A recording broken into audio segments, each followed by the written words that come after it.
Shiv education channel पर आपका स्वागत है। हम राजस्थान पशु परिचरक भर्ती की तैयारी कर रहे हैं। उसके अंदर हम राजस्थान का भूगोल और राजस्थान के इतिहास की दोनों क्लासें एक साथ लेके चल रहे हैं। उसमें भी क्लास डली हुई है और दोनों की प्लेलिस्ट बनी हुई है। अगर आपको देखना है तो पिछली क्लासों को आप प्लेलिस्ट में जाकर देखिए।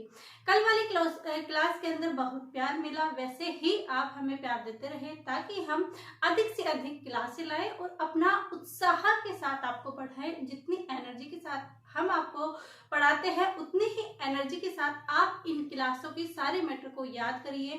मैं आपको गारंटी तो नहीं ले सकती, लेकिन ये जरूर कह सकती हूँ, विश्वास दिला सकती हूँ कि इसमें 99% क्वेश्चन आएंगे, क्योंकि हम सारी चीजें एक एक पॉइंट लेके चल रहे हैं, सारी चीजें समझ रहे हैं। इसके अलावा अगर आपको डाउट रहता है या आपको साफ दिखाई नहीं देता है तो आप हमें कमेंट करिए, क्योंकि कल वाली क्लास में कमेंट भी आया था कि साफ नहीं दिखाई दे रहा। तो मैंने कोशिश की है कि आज कैमरा सही से सेट करूं और सही से आपको दिखाई दे। ऐसे ही कंटिन्यू हम क्या करेंगे, मेरी गलतियों को भी आपके साथ सुधारेंगे और आपकी जो मेरे बारे में लगता है कि ऐसा नहीं होना चाहिए, ऐसा होना चाहिए, तो जो अच्छी बातें लगेगी उन पर जरूर ध्यान दिया जाएगा। हर कमेंट का आंसर दिया जाएगा। जो समझ में नहीं आ रहा, जो डाउट हो, उसको भी आपका क्लियर किया जाएगा।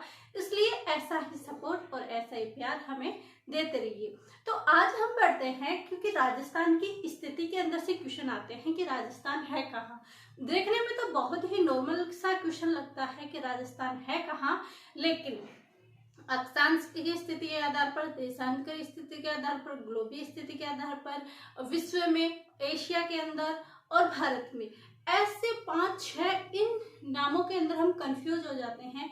आखिर हमारा राजस्थान है कहाँ। हमें पता है कि हम भारत के उत्तर पश्चिम में रहते हैं, लेकिन हमें अक्षांश, देशांतरीय ये सारा पूछा जाए तो क्या हो।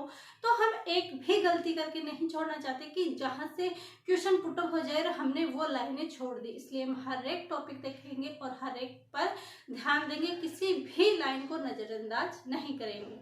तो चलिए आज देखते हैं हमारे राजस्थान की स्थिति कहाँ पर है, आखिर कहाँ लोकेशन है हमारे राजस्थान की। तो देखिए, राजस्थान का भूगोल पढ़ रहे हैं हम और राजस्थान की स्थिति देखते हैं। इसमें हम देखते हैं अक्षांश रेखाओं के अनुसार। देखिए, अक्षांश रेखाओं के अनुसार कैसे देखना है, क्योंकि हमें अक्षांश और देशांतर रेखाओं की, क्योंकि हम तैयारी कर रहे हैं, शायद किसी को नहीं पता हो, क्योंकि ये 10th लेवल की एग्जाम है। कई BA BEd वाले, MA वाले भी फॉर्म भरे, तो उन्हें अच्छी तरह पता होगा कि अक्षांश रेखाएं कहाँ हैं और देशांतर रेखाएं कहाँ पर है। तो देखिए, अक्षांश रेखाएं कैसे है, जैसे हमारी पृथ्वी, ये क्या हमारी पृथ्वी ऐसे गोल एक चपटी हुई भी है, तो हम ऐसे गोल बना लेते हैं। ऐसे गोल हमें बना लिया, हमें पूछा अक्षांश रेखाओं के अनुसार। तो अक्षांश रेखाएं कैसी होती है, ये हमने भूमध्य रेखा बना दी। कौन सी है, भूमध्य रेखा। फिर इसके ऊपर कौन सी आ जाएगी, मकर रेखा, और ये कौन सी रेखा आ जाएगी, कर्क रेखा।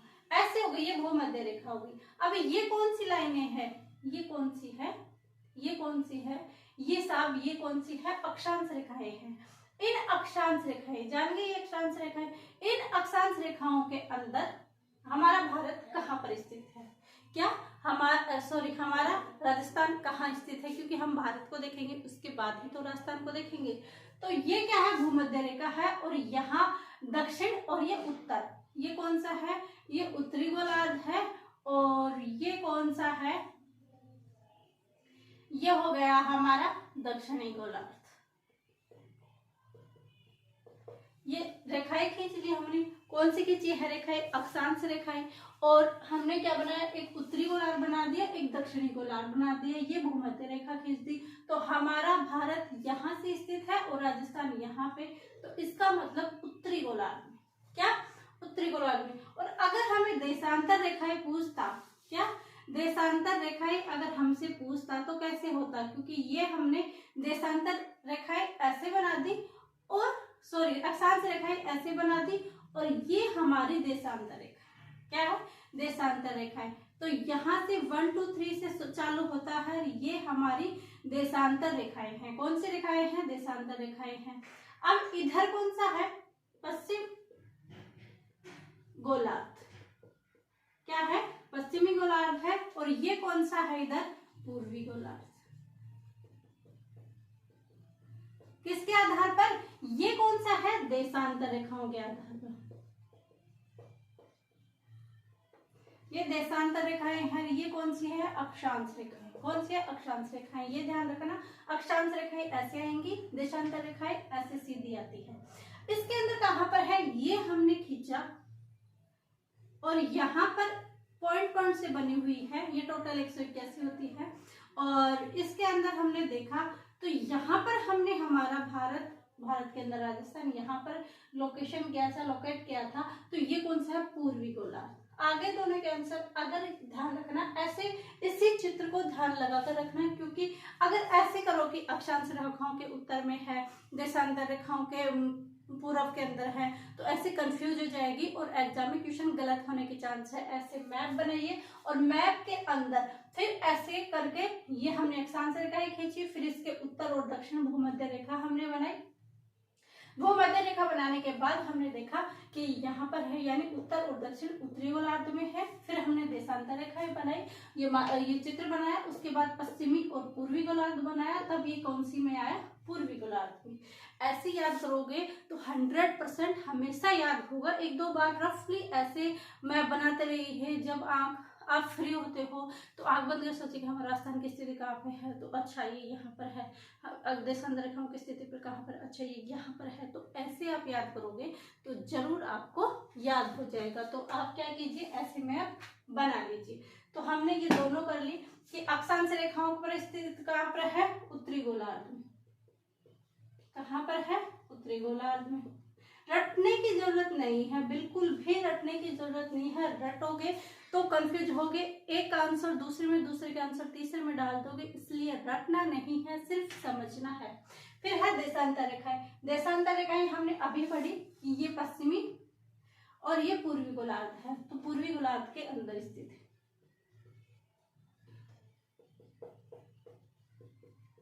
पूर्वी गोलार्ध में स्थित है। अब हम नेक्स्ट देखते हैं, क्या देखते हैं, नेक्स्ट देखते हैं। और वो देखते हैं क्या, कि राजस्थान की ग्लोबीय स्थिति के अनुसार, क्या, राजस्थान की ग्लोबीय स्थिति के अनुसार ये हमारा पूरा ग्लोब है। ये क्या है, पूरा हमने क्या बनाया, ग्लोब बनाया।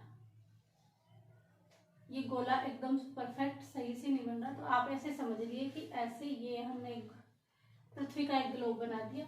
ग्लोब बनाने के बाद ये हमने देशांतर रेखाएं और ये अक्षांश रेखाएं और ये देशांतर रेखाएं, ये देख लिया।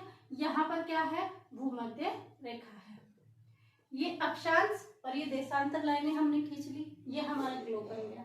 अब ये कौन सा है, उत्तरी गोलार्ध, और ये क्या है, दक्षिणी गोलार्ध। ये क्या है, पश्चिमी गोलार्ध, और ये है पूर्वी गोलार्ध। ये हमने इसको भी बांट लिया, ये हमारा ग्लोब बन गया। ये हमने उत्तर दक्षिण पूर्व पश्चिम के अंदर बांट लिया। अब हम कहाँ पर हैं, यहाँ से हैं, भारत यहाँ पर है, तो राजस्थान भी यहाँ पर होगा। और ये वाली लाइन हमने क्या लिखी थी, उत्तर और पूर्व वाली, क्योंकि हम तो यहाँ पर है। तो ये हमने क्या लिखे थे कि उत्तर और पूर्व में कौन सा है, क्या कौन सा है। तो हमने बांटा था, ये कौन सा था, ये वायव्य कोण था, ये नेतृत्व कोण था। ये कौन सा था, वायव्य कोण था। ये कौन सा था, नेतृत्व।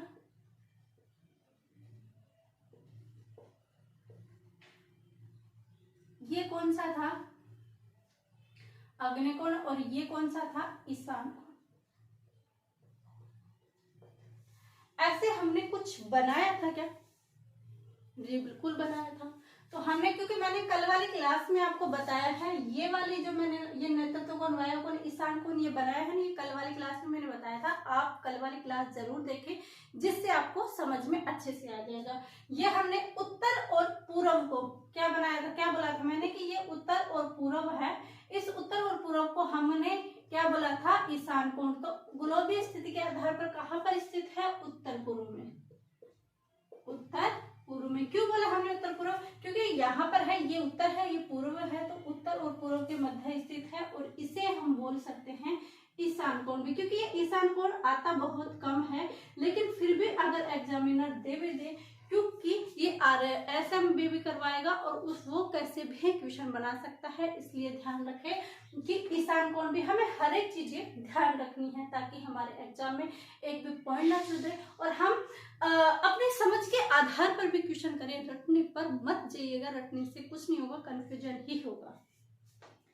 यह हमने पढ़ लिया। फिर आता है कि भारत के सापेक्ष में, तो भारत, ये हमारा भारत स्थित है, क्या है, ये हमारा भारत है।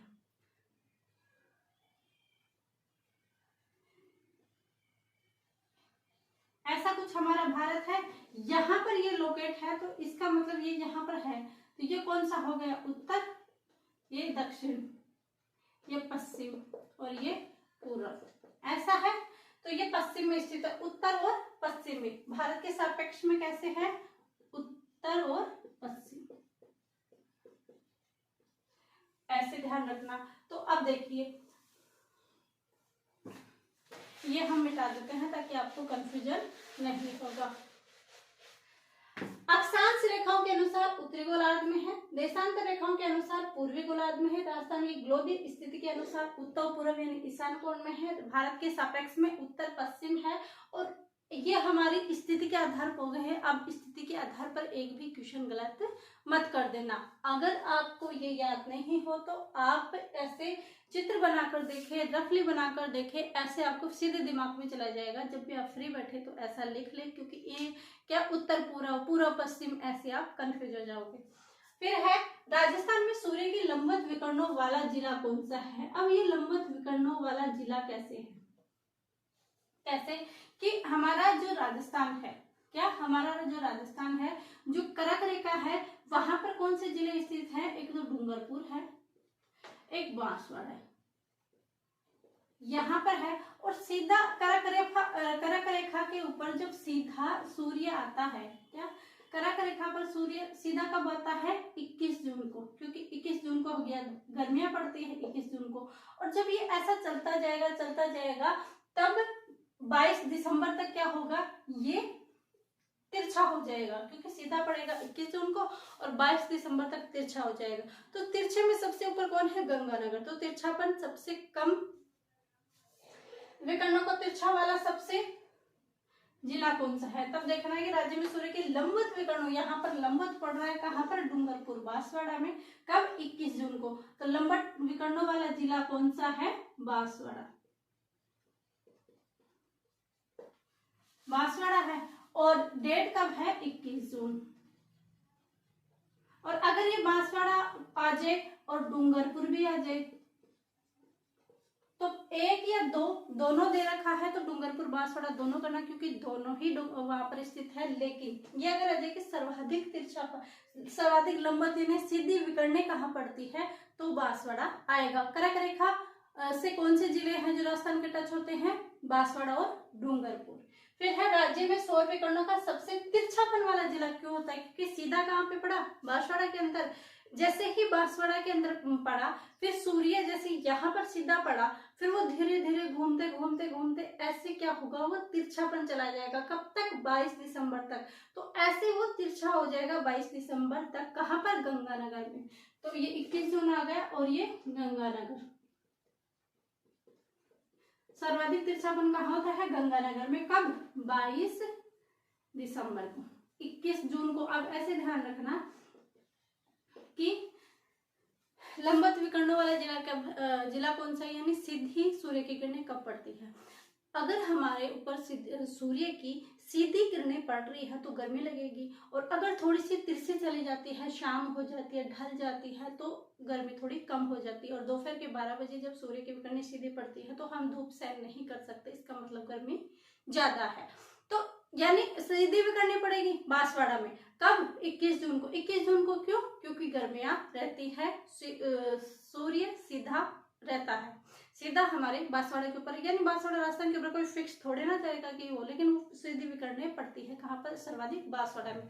लेकिन जब वो धीरे धीरे धीरे बांसवाड़ा से वो तिरछापन होगा, जब गंगानगर तक जाएगा 22 दिसंबर तक, तब क्या होगा, सर्वाधिक तिरछापन हो जाएगा, क्योंकि लंबवत ऐसे है और ऐसे धीरे धीरे क्या होगा, वो तिरछा हो जाएगा। तो राज्य में सूर्य की लंबवत विकर्णों वाला जिला कौन सा, बांसवाड़ा। 21 जून को लंबवत विकर्णें पड़ती है। और राज्य में सौर विकर्णों का सबसे तिरछा तिरछापन वाला जिला गंगानगर है। और कब तिरछापन होता है? 22 दिसंबर। क्या? 22 दिसंबर। ये दोनों हो गई। फिर है सर्वाधिक ताप वाला जिला। भाई सर्वाधिक ताप कहाँ पर होगा? जहां पर सूर्य सीधा चमकेगा। तो सूर्य सीधा कहाँ चमकता है? बांसवाड़ा में। तो सर्वाधिक ताप भी कहाँ होगा? बांसवाड़ा में। तो सर्वाधिक ताप वाला जिला अगर हमसे पूछता है तो बांसवाड़ा, और न्यूनतम ताप वाला जिला पूछता है तो न्यूनतम सर्वाधिक तिरछापन कहाँ पर हुआ था? गंगानगर में। तो वहां पर तापमान भी कैसा होगा? न्यूनतम होगा। तो न्यूनतम ताप वाला जिला कौन सा है? गंगानगर। फिर है राजस्थान में कर्क रेखा की लंबाई कितनी है? ये एग्जाम में बहुत बार क्वेश्चन आ गया है, इसको ध्यान रखना, भूल मत जाना।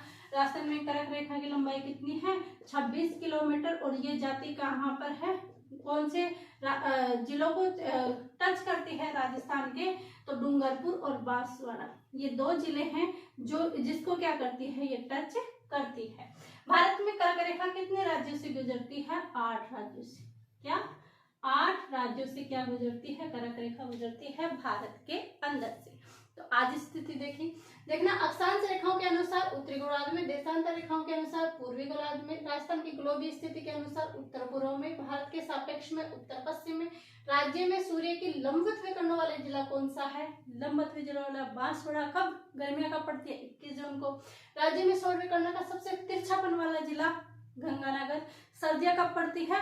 22 दिसंबर को, क्योंकि सूर्य की गर्मी हमें नहीं मिल पाती, तब सर्दियां हो जाती। सर्वाधिक ताप बांसवाड़ा में, न्यूनतम ताप गंगानगर में। कर्क रेखा की लंबाई 26 किलोमीटर। कौन से राज्य, कितने राज्यों को?